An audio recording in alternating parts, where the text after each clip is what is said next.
Information coming in from the United States suggests that President Biden has dropped out of the 2024 presidential race.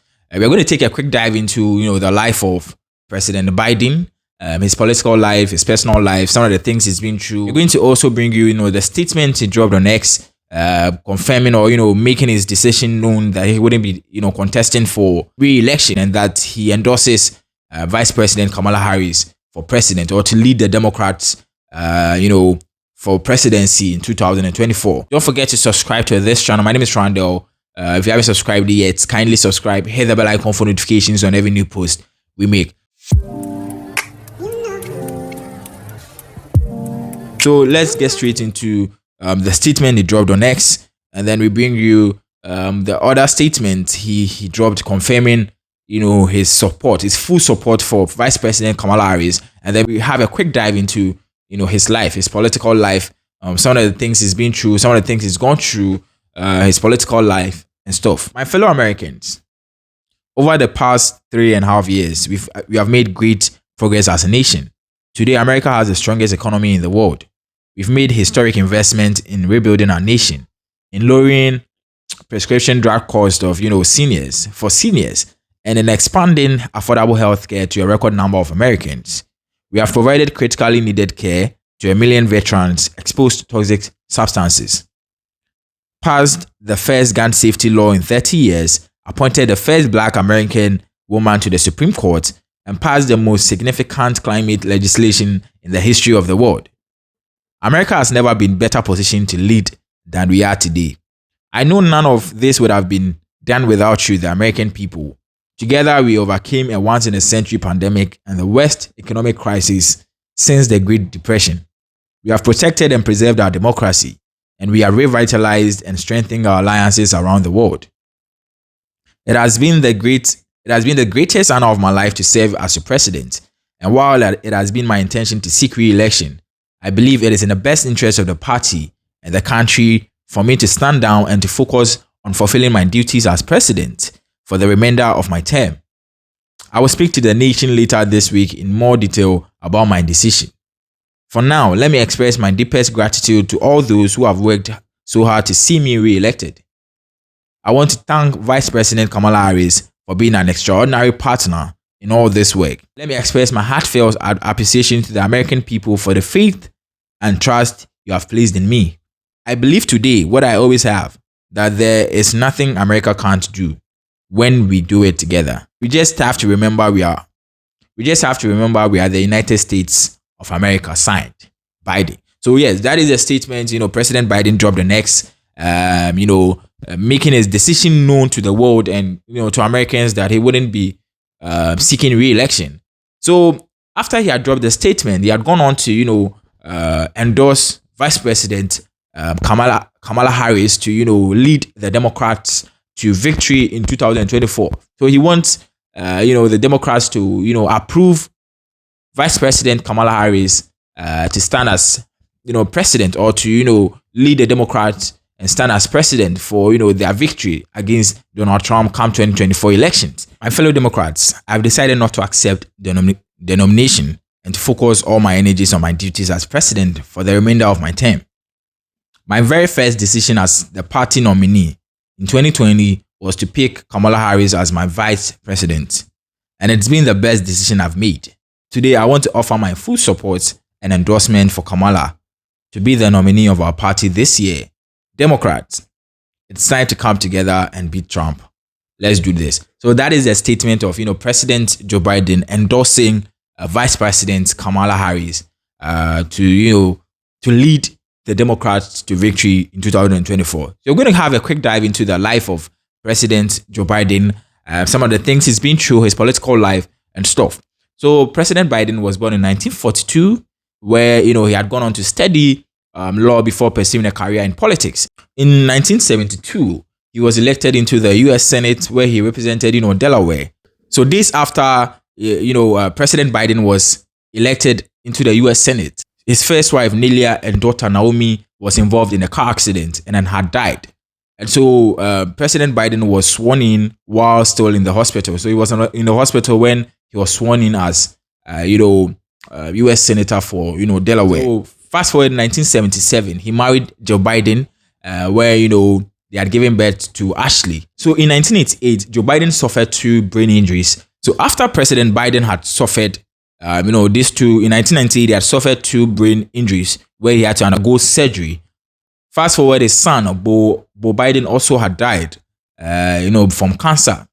So President Biden has not actually had it easy. Like, he has been through a lot, trying his personal life and then his political life. So President Biden had, stood for president in around, I think, 1970. The date has actually skipped me, but he has stood for president and then, had gone on to lose. He didn't win. In 2008, he had, wanted to become the nominee, the Democrats nominee, but wasn't elected. And so, President Obama at the time had been elected as the nominee for the Democrats, had been, approved to lead the Democrats to victory in 2008. And so after, Barack Obama had stood and then had won to be the nominee for the Democrats, he had chosen, President Biden. President Biden has also stood for to be elected as nominee for the Democrats, but he did not win. And so, President Obama had chosen him as running mate at the time. And so he became President Obama's vice president after, they had won election in 2008. So from 2009 to 2017, President Biden and President Biden and, President at the time, Barack Obama, had ruled the United States, had become president and vice president of the United States from 2009 to 2017. And then fast forward, President Biden, was elected to lead the Democrats to victory in 2020. And so in the 2020 elections, he stood one-on-one with President Donald Trump, where, he won the election to become the 46th president of the United States. Fast forward 2024, President Biden has come out with a statement with a decision that he wouldn't be contesting for re-election and that he endorses Vice President Kamala Harris for president or to lead the Democrats to victory in 2024. Let's take a quick dive into some of the people that could also represent the Democrats as their nominees. Even though President Biden has rallied support for Vice President Kamala Harris, there are still other people who are also suitable for the work, for the job. So Kamala Harris is number 1. Number 2, we have Gretchen Whitmer. She's the governor of Michigan. So Michigan governor. So she's a popular Midwest Democrat with many thinking she would run in 2028. So Gretchen Whitmer, another suitable option for the Democrats. She could be their nominee. So when we say nominee in Ghana, we go talk say she be the flag bearer. Yes. So this lady could also, aside Kamala Harris, there are other suitable options. And this lady, Gretchen Whitmer, would also be, a suitable option to become the flag bearer or the nominee for the Democrats. And then we have Pete Buttigieg. If I'm not getting the name right, I know you'd have to forgive me because it's a bit. So Pete Buttigieg is also, a transportation secretary. And so he ran for president in 2020 and is deemed as one of the best communicators in Biden's administration. Pete Buttigieg. Yes. And then we have Gavin Newsom, California governor. He's the governor of California. He's also another suitable, representative or suitable option to lead the Democrats to victory in 2024. So he's also a big fan of President Biden and often sings his praises. And we have J.B. Pritzker, Illinois. I don't know how to pronounce that. If it's Illinois or if Illinois or what. So he's also the governor of Illinois. He's also a billionaire businessman who has defended Biden and gone after Trump on multiple occasions. And then we have Josh Shapiro. So Josh Shapiro made a good impression when he quickly rebuilt a bridge which had collapsed on an important Philadelphia highway. So this gentleman could also be, an option for the Democrats, to lead the Democrats or to be a nominee or flag bearer for them come 2024 elections. And then we have Wes Moore. He's also a governor. He's also the governor for Maryland. So he made headlines during the Baltimore Bridge disaster. So the names of the people I'm mentioning are, people who could also run for presidency, or could be the flag bearer, or could be the flag bearers for the Democrat Party, where they could also stand.